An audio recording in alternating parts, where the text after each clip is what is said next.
Oke, halo semuanya. Kembali lagi kita bertemu dalam mata kuliah manajemen keuangan. Dan kali ini kita akan membahas salah satu topik di dalam manajemen keuangan yang berkaitan dengan analisis rasio. Dan dimana kita dalam analisis rasio ini kita bisa menilai apakah keuangan dari perusahaan itu baik atau enggak. Dan di sini kita bisa mengetahui sebenarnya keuangan suatu perusahaan ini sehat atau enggak sih. Oke, kita langsung aja masuk ke dalam salah satu rasio yang mungkin sering kita dengar, yaitu yang dinamakan dengan rasio hutang atau yang disebut dengan rasio solvabilitas. Nah, di sini kita sudah ada contoh laporan keuangannya, yaitu di sini adalah laporan laba rugi dari PT ABC pada tahun 2018 sampai dengan 2019. Oke, berarti di sini kita akan menggunakan rasio hutang.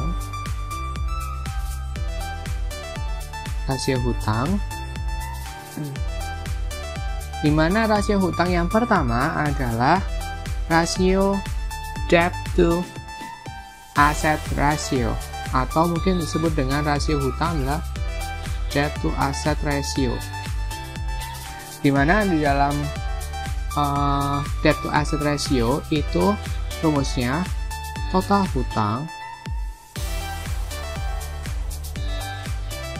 dibagi dengan total aktiva atau total aset.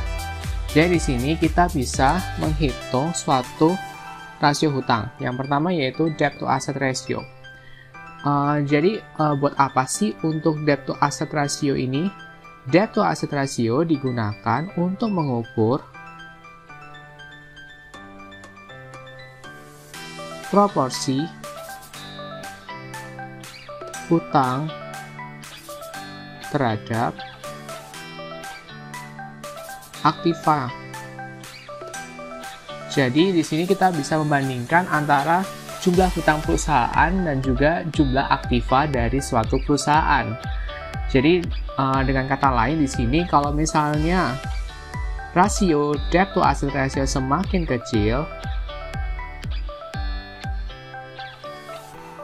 maka semakin aman.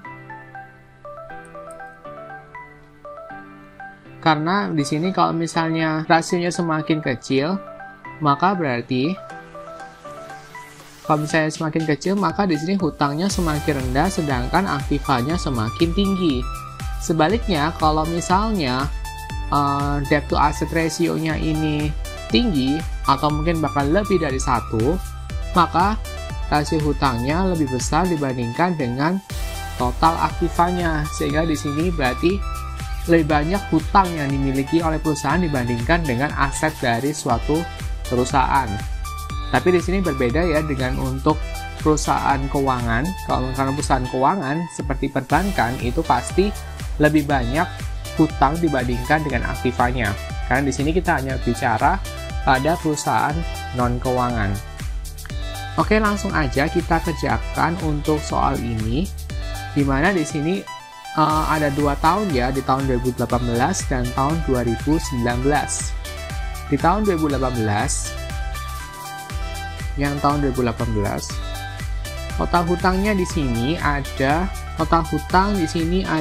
22.000. Maka di sini 22.000 dibagi dengan total aktivanya yaitu 40.000. Maka hasilnya adalah 0,55 atau 55%. Oke, untuk yang di tahun 2019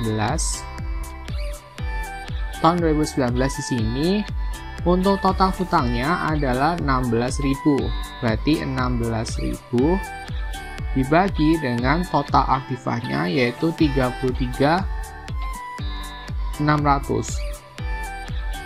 Maka hasilnya adalah 0,476 atau 47,6%. Nah, di sini kalau misalnya kita bandingkan dari dua tahun ini, di mana tahun pertama adalah 55% dan di tahun kedua 47,6%.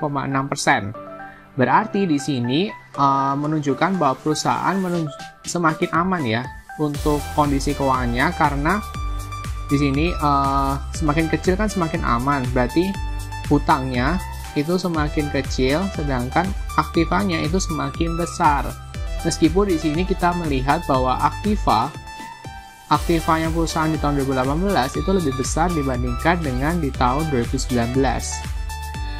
Tapi ternyata secara rasio untuk debt to asset rasionya itu ternyata lebih aman di tahun 2019. Oke, langsung aja kita masuk ke kategori rasio hutang yang kedua yang sering kita ketahui juga, yaitu debt to equity ratio. Debt to equity ratio, di mana rumusnya adalah total hutang dibagi dengan total ekuitas. Berarti ekuitas di sini adalah modal ya. Di sini tujuannya adalah untuk mengukur proporsi hutang terhadap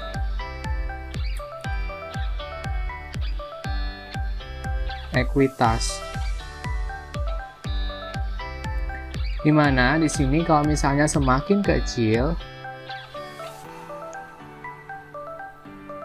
juga semakin baik ya, karena di sini menunjukkan bahwa kalau misalnya semakin kecil berarti hutangnya itu semakin rendah, sedangkan kontribusi dari pemegang saham itu semakin tinggi, berarti modal dari pemegang saham semakin tinggi dibandingkan dengan hutangnya.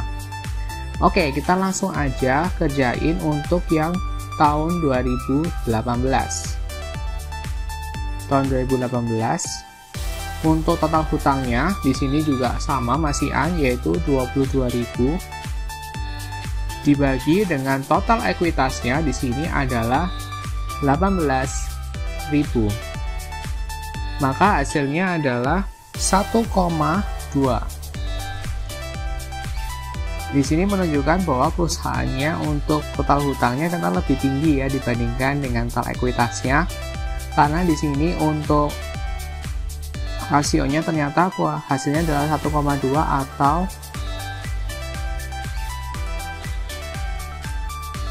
atau di sini adalah 120%.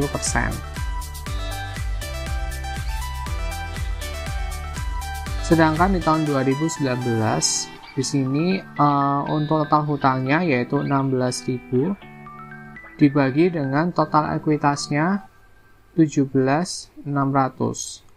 Maka hasilnya adalah 0,9 atau 90%. Berarti di sini kita bisa melihat bahwa dari 2 tahun ini ternyata hasilnya membaik ya. Karena setelah dari 120% menjadi 90%. Jadi menurun. Dan ini cukup baik ya, karena berarti lebih banyak modal dari pemegang saham.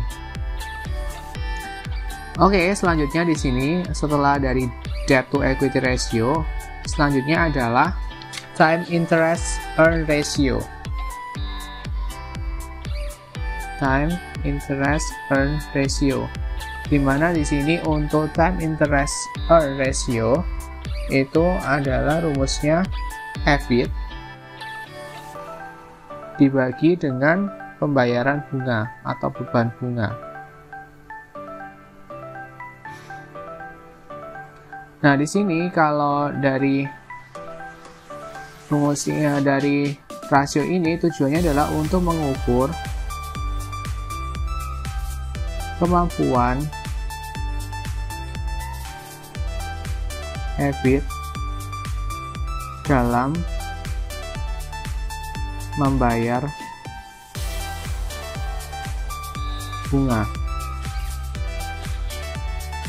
Sedangkan berarti di sini kalau misalnya kemampuan EBIT dalam bayar bunga, berarti di sini Kalau misalnya EBIT-nya lebih tinggi, maka semakin baik. Berarti di sini semakin tinggi ya, bukan semakin rendah, semakin tinggi, maka semakin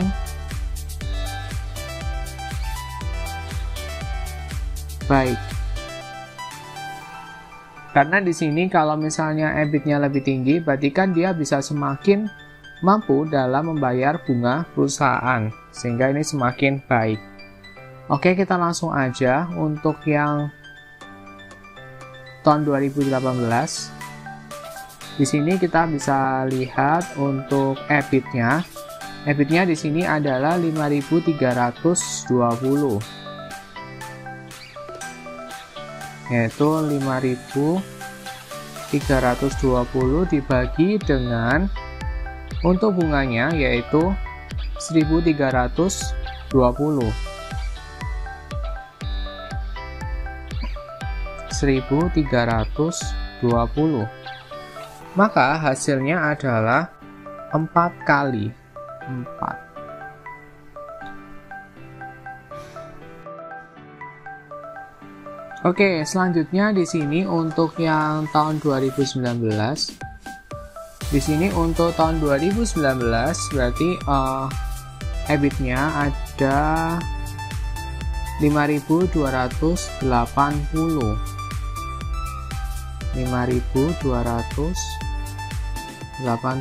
dibagi dengan untuk bunganya di sini yaitu 940.